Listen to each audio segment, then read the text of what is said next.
안녕하세요. 인제대학교 디지털학노 헬스케어학과의 겸임교수 박주용입니다. 여러분들과 금융의 디지털 전환과 핀테크의 미래라는 제목으로 열심히 수업을 하고 있습니다. 자, 이제 거의 마지막이 돼가는 것 같아요. 잘 따라와 주시길 바랍니다. 이 강의는 크게 두 가지의 챕터로 크게 전 후반으로 나눠서 수업합니다. 지금 후반부에 또 마지막 챕터 정도 될 것 같은데, 핀테크의 미래 부분에서 하나, 둘, 셋, 넷, 자, 4개의 챕터를 공부를 하는데, 마지막 플랫폼 독점의 시대에 대해서 제가 이제 본격적으로 마무리를 하려고 합니다. 자, 플랫폼 독점의 시대는 금융 플랫폼의 독점이 일단 가능한지를 좀 먼저 점검하고요. 테크핀이 가려고 하는 목적지인 빅테크라는 용어가 또 있습니다. 그걸 좀 볼 거고, 모든 걸 바꿀 때까지라는 누가 했던 말을 가지고 한번 얘기를 한번 해보려고 합니다. 자, 오늘은 첫 번째, 이 시간에 첫 번째, 금융 플랫폼의 독점은 가능한 것인가 한번 같이 얘기해 보시죠. 자, 금융의 샐러드 시대, 기술적으로 한 번에 이게 무슨 말인지 한번 점검을 해봅시다. 금융업계도 승자독식 가능. 승자독식이란 말이 무슨 말인지 모르실 수 있는 가능성이 거의 없지만, 그래도 혹시나 있을까 봐서 승자독식은 1등이 혼자 먹는다는 거죠. 자, 그 얘기를 이긴 사람만 먹는다는 겁니까? 1등이 먹는 겁니다. 자, 그 얘기를 한번 해보겠습니다. 자, 금융의 샐러드 시대, 기술적으로 한 번에 이게 무슨 말인지 한번 봅시다. 토스와 함께 대중들에게 인지도가 되게 높은 핀테크 서비스가 있었어요. 지금도 있긴 한데, 있는데 그 중에 어떤 게 있냐면 뱅크샐러드라는 것이 있습니다. 초기 시장 진출 단계에서 토스보다 토스 못지않게 주목받았던 핀테크 기업이었습니다. 그들의 미래에 대한 평가를 하는 것은 잠시 접어두고 이 회사가 잘 되니 안 되니 이런 얘기는 좀 적겠습니다. 서비스 이름만으로 이 회사가, 저는 참 이름을 잘 지었다고 생각했거든요. 뱅크샐러드라는 게.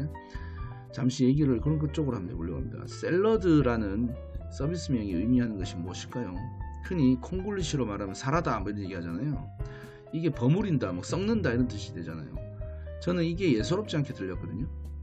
뱅크샐러드가 처음 등장했던 시점에서 생각해보면 금융 서비스, 뱅킹 서비스가 한 곳에서 다 버무려 줄 수 있다는 상상이 별로 가능해 보이지 않았던, 그게 쉽지 않게 생각하는 자체가 쉽지 않았던 그런 때였거든요. 이게 처음 나올 때가.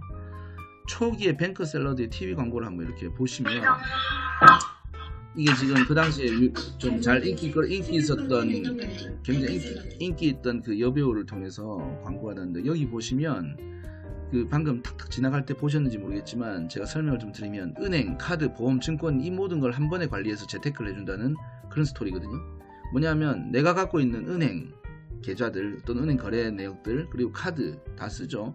보험도 있을 거고 증권도 있단 말이에요. 증권은 있는 사람도 있고 없는 사람도 있는데 가끔씩. 어쨌든 이렇게 내가 갖고 있던 금융 데이터들, 요즘 더 많죠. 부동산까지도, 부동산 차량까지도 하니까, 그런 모든 데이터들, 금융과 관련된 모든 것을 다 한 곳에 버무려서 사라다, 샐러드가 되게 해서 관리하게 해준다는 겁니다. 처음에 이 해당 광고를 봤을 때 어떻게 저렇게 가능하지 하는 그 기술적인 깊이가 좀 저는 궁금해졌었어요. 근데 구체적으로 생각해보면 크게 두 가지 변화가 이 가져왔던 기회를, 얘들이 참, 이 회사가 얘라 그러니까 좀 이상하네. 이분들이 잘 버무리겠다라는 뜻으로, 또는 버무려준다, 버무릴 수 있게 했다라는 뜻으로 저는 이해가 됐습니다. 하나씩 한번 해볼까요? 두 가지 변화가 어떤 걸 말하느냐. 첫 번째가 오픈뱅킹의 시대가 열리기 시작했다는 겁니다. 글로벌 시장에서도 초기 단계였던 오픈뱅킹의 정책들이 한국의 국내 금융시장에서는 상당히 빠르게 도입되면서 모바일 금융 플랫폼들이 고객들의 타업체 서비스, 그러니까 내가 아닌 다른 금융업체에 있는 그런 업체들의 서비스를 끌어와가지고 연결하는 기술적인 진보가 이루어지기 시작한 겁니다. 더 이상 나의 주거래 은행 앱만으로 사용을 한정짓고, 또는 내가 필요한 걸 다 다운받아야 되는 그런 시대가 아니게 된 거죠. 그리고 두 번째는 금융업계의 마이데이터 시대가 열리기 시작한 겁니다. 사실 마이데이터 산업은 금융뿐만이 아니라 의료 같은 민감하거나 가치 있는 개인정보를 다루는 업계들에서 모두 관심이 높고, 추진 의지도 굉장히 높습니다만, 금융업계의 추진 속도가 그중에서 가장 빠른 것이 사실인 것 같습니다. 제가 볼 때는 관련 규제를 수정하기 위해서 데이터 3법 이런 거 역시 여러분 들어보셨나요? 데이터 3법을 개정을 하고, 이런 과정도 굉장히 굉장히 빠르게 갔죠. 그리고 공식적으로 마이데이터 사업자를 선정하기 시작했습니다. 이게 아마 지금 나와 있는 이 표는 2022년도에 다시 지금 최신 자료가 필요할 것 같아서 L 가져왔는데, 그 전에 1차로는 28개 업체를 선정하고 심지어는 28개 업체에서 카카오페이 같은 경우는 실패를 했습니다. 그 선정되는데. 그런 얘기도 되게 재미난 얘기가 있는데 이거 간단히 설명하고 갈까요? 카카오페이가 왜 1차 28개 업체에 선정하는데 떨어졌냐면 카카오페이 주주사가 거의 절반 가까운 지분을 갖고 있는 회사가 한국 업체가 아니고 해외 업체입니다. 중국 업체가 있어가지고 그래서 그런 뭐 얘기도 있습니다. 어쨌든 이런 업체를 선정하고 금융업계의 마이데이터 산업에 공식적인 추진을 오픈뱅킹으로 인해서 플랫폼 간의 연결 이후에 고객 데이터의 활용 범위와 편의성이 더욱 활성화돼 가지고 적극적인 서비스 개선과 서비스 고도화까지 가능한 고객 입장에서 보면 금융 플랫폼에 대한 선택의 폭을 넓혀주는 그런 시대가 이제 만들어지고 그걸 기대하게 된 거죠. 물론 이런 버무림의 시대에 뱅크샐러드가 그 이름만큼 시장을 독점하고 있는 건 아닙니다. 사실은 여러분들 이 회사가 좀 뒷심이 좀 떨어진 건 사실입니다. 그건 나중에 찾아보세요. 여러분들이 그들의 서비스 이름에서 읽은 의지와 의미가 상당히 저는 의미 있다고 본 거죠. 뱅크샐러드 같은 핀테크 업체만이 그런 의지를 가진 게 결코 또 아니죠. 기존의 금융업체도 그런 게 있습니다. 써니뱅크라는 회사가 서비스가 있습니다. 써니뱅크는 원래 신한은행 건데 써니뱅크는 모바일 그 플랫폼으로 이렇게 시작했다가 써니뱅크라는 플랫폼을 신한에서 버리고 솔이라는 솔루션으로 통합 뱅킹 플랫폼으로 전략을 수정했습니다. 그 신한은행의 이런 경우를 보면 초기부터 반복해서 노출하는 메시지가 하나 있거든요. 뭐냐면 부동산, 연금, 카드, 펀드, 대출, 보험, 예금까지 말하지 숨도 찰 정도입니다. 네 이름으로 된 것들 모두 다 여기 다 담아라 라고 기술적으로 한 번에 쉽게 가보자 이런 식으로 얘기합니다. 그야말로 이것 또한 샐러드의 의미인 거죠. 핀테크 기업들이 새로운 금융에 참신함으로 도전을 해오면 기존 금융업계들은 오랜 업력의 기득권을 활용해서 더 확장된 전략으로 대응을 하는 식으로 서로 경쟁과 협력을 주고받는 것 같습니다. 고객들의 입장에서는 과도기 단계의 서비스 홍수 시대를 겪게 되겠지만은 결국 고객들은 약간의 편리함과 익숙함을 이유로 어느 하나를 선택하게 될 겁니다. 그렇게 시작하겠죠. 그때를 예상하는 주요 금융기업들의 전쟁은 이미 시작되었다고 보면 될 것 같습니다. 자, 금융업계의 승자 독식에 대해서 얘기해 볼까요? 승자 독식이랍니다. 승자 독식이 가능한 대표적인 사례가 바로 채팅 메신저 서비스를 대표적으로 들 수 있죠. 1등만 살아남는 거죠. 조금만 생각해 보면 금방 이해가 될 겁니다. 국내 상황을 예로 한번 들어볼까요?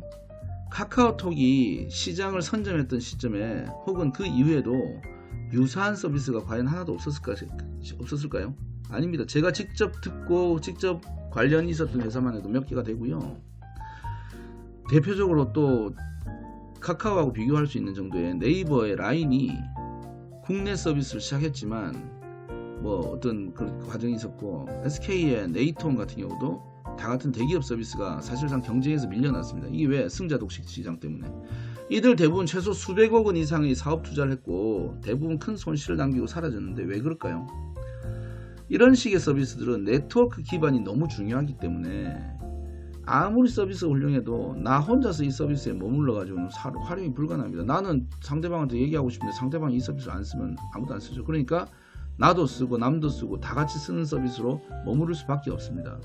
내 지인들이 다들 사용하는 곳에 나도 머무를 수밖에 없는 거죠. 결국은 부익부 빈익빈으로 그렇게 대세가 몰리는 것이 당연한 겁니다. 그렇다면 나의 지인들과 함께 사용하는 서비스에만 독점 현상이 생기는 겁니까? 그렇지 않다는 걸 또 보여드릴게요. 택시 서비스를 한번 생각해 보세요. 카카오 택시의 시장 독점에 도전하려는 수많은 서비스들이 생겨났지만 그렇게 쉬워 보이지 않았습니다. 택시를 이용할 때 내 지인들, 내 네트워크를 활용하는 것도 아닌데 왜 택시 서비스는 카카오 택시로 대세가 기울었을까요? 그게 바로 이 결과가 바로 플랫폼에 힘이 있다는 겁니다. 플랫폼의 힘 때문입니다. 이미 내가 참여했던 플랫폼, 내가 참여한 플랫폼, 내가 이용하려는 서비스가 확보되어 있는 플랫폼, 그리고 익숙한 방식의 서비스, 이런 나의 일상을 점유하고 있는 플랫폼의 파워를 활용하는 서비스는 시장에서 독식 또는 독점의 현상으로 이어질 가능성이 되게 높습니다. 금융은 앞서 얘기한 독점 현상이 가능한 속성이 있을까요? 가능성이 저는 적지 않다고 봅니다. SNS, 메신저 서비스, 강자 기업들, 대중들의 생활을 완전히 점유한 플랫폼 기업들이 금융 서비스를 시작했고요. 이미 그들은 기본적으로 시장 독점을 원칙으로 비즈니스를 추진하는 습성이 있습니다.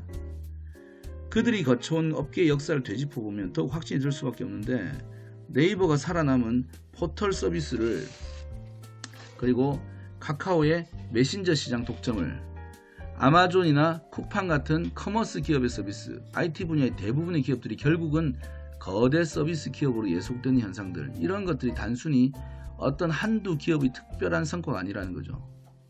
이들이 자신들의 오리지널 서비스에 부가 서비스로 연결하는 서비스를 업계에서 독점하도록 만드는 전략들을 금융에서만 게으르게 할 이유가 결코 없을 것 같습니다. 기존 금융권에서도 그런 독점 현상을 이미 예상하고 있기 때문에 계속해서 새로운 플랫폼들과의 제휴 서비스와 공동 투자에도 적극적인 것 같습니다. 나의 주 거래 은행이 아니면 돈을 아예 찾을 수도 없었던 시절이 불과 몇십 년 전의 일이었음을 생각해보면 이게 되게 오래돼 보이죠, 사람들이. 근데 그래 오래된 게 아닙니다.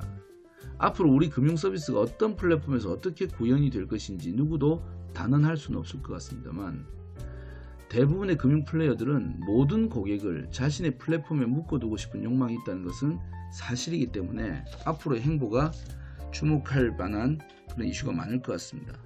자, 그러면 본 강의를 또 한번 요약해 볼까요? 금융업계에서 오픈뱅킹과 마이데이터 산업의 추진으로 인해서 하나의 플랫폼에서 서비스의 통합, 여기 강의에서 말하는 건 샐러드죠, 섞어내는 그런 통합이 가능하게 되었던 겁니다. 기존의 독점 현상이 이미 진행된 업계의 주요 플레이어들이 금융에도 진출하면서 그들의 금융 서비스 플랫폼 정책이 어떻게 진행될 것인지 주목할 필요가 있다라는 거 기억하시기 바랍니다.